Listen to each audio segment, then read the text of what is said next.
everyone, and welcome back for another deep dive with us.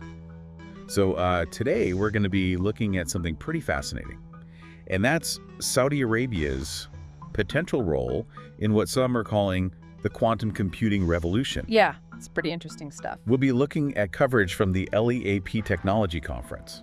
The one in Riyadh. Yep, that's the one. Yeah, I was reading some of those articles too. Pretty interesting stuff about quantum computing. Definitely. I think it's worth taking a step back, though, for our listeners who may not be, experts in the field, and just explaining what exactly quantum computing is. Yeah, great point. And why it's such a big deal. Absolutely. For anyone who's not quite sure, what we're talking about when we say quantum computing, it really is a completely different way of processing information. Right. Like, it's not just, a faster computer. It's a fundamentally different approach. Right. It's not just an incremental improvement. It's like... It's a paradigm shift. Yeah, exactly. And it has the potential to solve problems that are just impossible for our everyday computers. Like imagine you're trying to, to really illustrate this for our listeners. Yeah. Think about something like modeling the behavior of a complex molecule. Right, like a protein or something. Right, exactly. A classical computer would take years, maybe even decades to do that. Yeah, you'd need a supercomputer, and even then, it'd be a huge undertaking. Right. But a quantum computer could potentially do it in minutes. Yeah, that's the kind of speed we're talking about. And that's because, as you were saying, quantum computers, they don't use the same kind of bits as our laptops and phones. No, they use qubits. Qubits, right? Which can be in multiple states at the same time. Yeah, it's kind of a mind-bending concept. It is. It's like... How can something be in two states at once? Yeah, like a coin that can be heads, tails, or both at the same time. Right. So you're not just limited to a 1 or a 0. You can have this superposition of states, which allows quantum computers to explore many possibilities simultaneously. Yeah, and that opens up a whole new world of possibilities, right? Yeah. Absolutely. For fields like medicine, materials, science. Like you said, artificial intelligence. Oh, yeah. AI is going to be huge with quantum computing. And it seems like Saudi Arabia is really taking all of this seriously. Oh, absolutely. They've pledged, what, like $100 billion to boost their tech sector? $100 billion, yeah, as part of their Vision 2030 plan. That's not chump change. No, not at all. That's equivalent to, almost twice the GDP of Luxembourg being poured into tech. That's how seriously they're taking this. It's a statement, for sure. Like, they're not messing around. Yeah, they want to be major players in this field. They want to be leaders, not followers. Exactly. And they're not just talking about it. They're actually making moves. Right. They're putting their money where their mouth is. Exactly. We see them partnering with companies like Pascal to deploy the country's first quantum computer. Right. And they're collaborating with, institutions like Zapata Computing in the U.S. These partnerships are going to be key. Definitely. Because developing this technology, it requires a lot of expertise. And it's super resource intensive. Yeah, it's not something you can just do in your garage. Right. You need the best minds, the best equipment, and a lot of funding.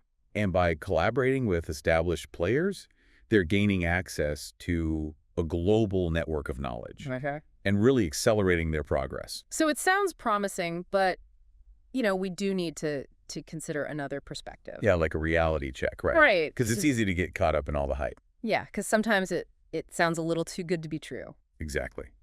So we need to bring in someone like Bob Suter. Bob Suter. CEO of Suter Group Intelligence and Advisory. He's a bit more cautious, about the whole quantum computing landscape. Yeah, he brings a dose of reality to the conversation, emphasizing just how difficult it is to develop these quantum computers. Yeah, he's not, completely dismissive. No, not at all. But he's definitely more grounded. Or realistic. Right. He points out that it's still early days. Yeah, we're still in the early stages. And there's no standardized way to compare different quantum computing platforms. Right. It's kind of like the Wild West out there. Right. Lots of claims, lots of hype, but not a lot of clarity on who's actually ahead. Yeah, like how do you even measure progress in this field? It's not like we have a quantum benchmark test yet. Right. And that makes it tough to figure out who's actually leading the race and who's just, making noise. Yeah, it's a bit of a quantum fog, you could say. And so that leads to the big question, right? I mean, are we even close to seeing these large-scale, practical quantum computers that everyone's talking about? That's the million-dollar question, isn't it? And Suter seems to think that, the timeline is still pretty uncertain. Yeah, he highlights that uncertainty, and I think it's a valid concern. Definitely, because we're still grappling with some pretty fundamental challenges in this field. Yeah, like we're still figuring out how to build these things, let alone how to make them work reliably. Right, and it's hard to predict when we'll actually have quantum computers that can live up to all the hype, the Yep. ones that can actually solve real-world problems. It's a waiting game for sure, but it's a game with potentially huge payoffs, so I think it's worth the wait and the uncertainty. So it sounds like we've got a ways to go before we're, all using quantum computers in our daily lives. Yeah, it's not like we're going to have quantum iPhones next year or Right. anything.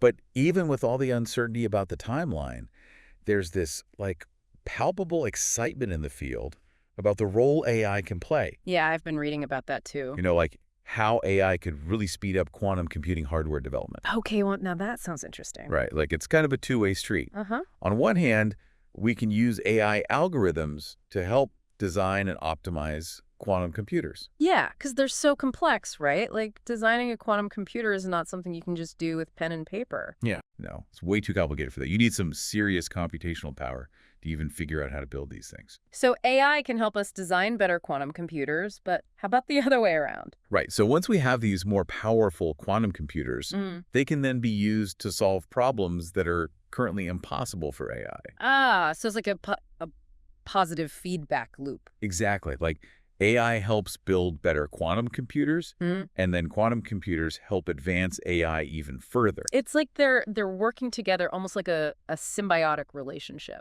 Yeah, that's a good way to put it. So AI is kind of like the key that unlocks the quantum door even faster. That's a great analogy. I like that. Okay, so that's the how, but let's talk about the what, right? Like where does this all lead? Like the practical application. Yeah, how is quantum computing going to actually change the game? Well, for starters, let's think about healthcare. Okay, healthcare, always a big one. Right. So imagine quantum computers analyzing huge data sets of genetic information. Wow, yeah, like our entire genome. Right. And being able to identify patterns that we wouldn't even be able to see with classical computers. So we could potentially develop treatments that are tailored to an individual's specific genetic makeup. Exactly.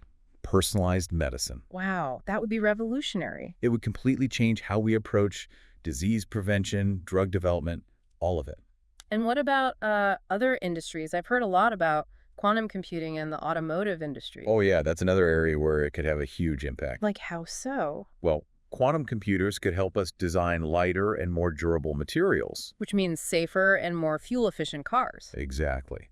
And they could even help optimize traffic flow in cities, by analyzing real-time data from all those sensors and connected cars. Wow, so we could actually get rid of traffic jams. Well, I don't know about completely getting rid of them. Okay, reduce them significantly. Yeah, reduce congestion, lower emissions, Yeah. make cities more efficient and sustainable. That would be huge, especially as more and more people are moving into cities around the world. Absolutely. And we've only just scratched the surface. There are so many other potential applications for quantum computing. Yeah, what about things like finance, material science, cybersecurity? All of those and more. Okay, give me some example. Okay, so in finance, you could use quantum computers to manage risk and optimize investment strategies with incredible precision. So, like, the stock market could become even more unpredictable.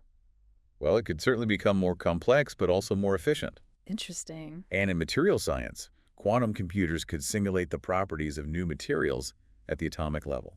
So we could basically design materials with specific properties. Exactly. Imagine being able to design a material that's super strong, but also incredibly lightweight. Wow, that would revolutionize manufacturing. And then there's cybersecurity. Oh, yeah, that's a big one. Right. So quantum computers have the potential to both break existing encryption methods and create new, unbreakable ones. So it's a double-edged sword. Yeah, on the one hand, they could expose vulnerabilities in our digital infrastructure, but on the other hand, they could usher in a new era of unhackable communication. Okay, so a lot of potential benefits, but also some potential risks we need to be aware of. Exactly. It's important to be realistic about both the opportunities and the challenges. Now, bringing this all back to Saudi Arabia, why is their potential role in quantum computing so interesting? Well, think about their location. Okay, they're in the Middle East. Right, but more specifically, they're at the crossroads of 3 continents. Oh, right. Asia, Africa, and Europe. Exactly. They could become a hub for quantum research and development, connecting talent and resources from all over the world. Yeah, that's a really interesting point. And their cultural influence within the Islamic world is also significant, right? They could play a big role in shaping how this technology is adopted and utilized in that part of the world. It's like we could see a unique perspective on the applications and implications of quantum computing coming from that region. Exactly.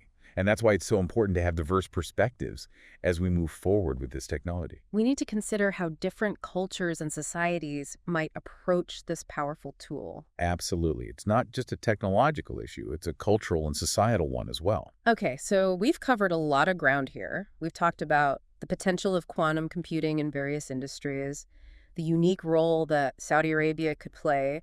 But what about the bigger picture? Right, like how could this technology reshape the world as we know it? Exactly. That's what I'm really curious about. Well, that's where things get really interesting. All right, let's dive into that then. All right, so let's zoom out a little bit and talk about the global implications of all this. Okay, yeah, the bigger picture. So we've talked about, the potential of quantum computing, the role that Saudi Arabia could play, but how does this all play out on the world stage? It's a good question, and I think it's important to think about it in terms of power dynamics. Who controls this technology? Right, could this lead to a shift in global power? Potentially, yeah, because the nations and corporations that really master quantum computing first, they're going to have a significant advantage. Right, in what areas? Economics, for sure. Okay. Defense, scientific discovery, you name it. So it's almost like a new kind of arms race. Kinda, I see. yeah, but instead of stockpiling weapons, they're accumulating qubits.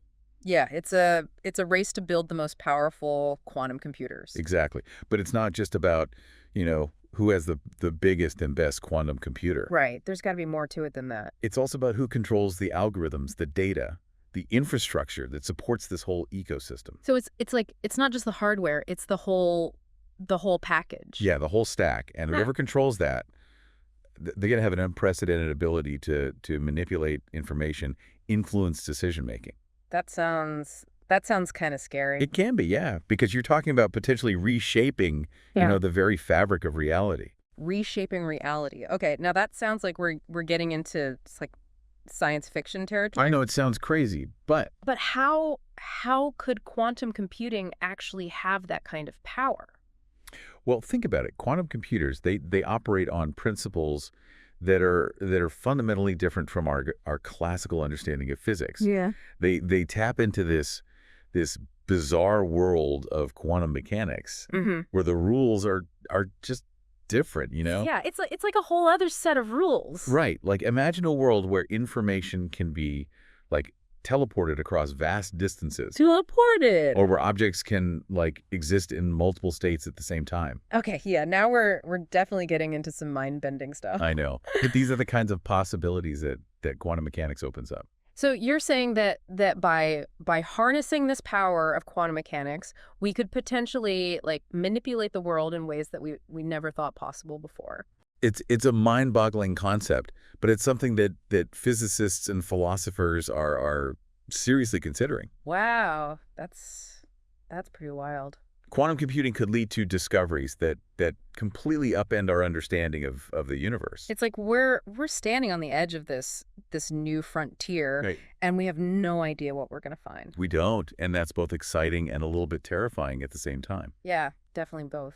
And that's why I think it's so crucial that we don't just focus on the technological advancements, Right, we need to be thinking about the ethical implications too. Exactly, the philosophical implications. We need to start thinking about these things now while it's still relatively early.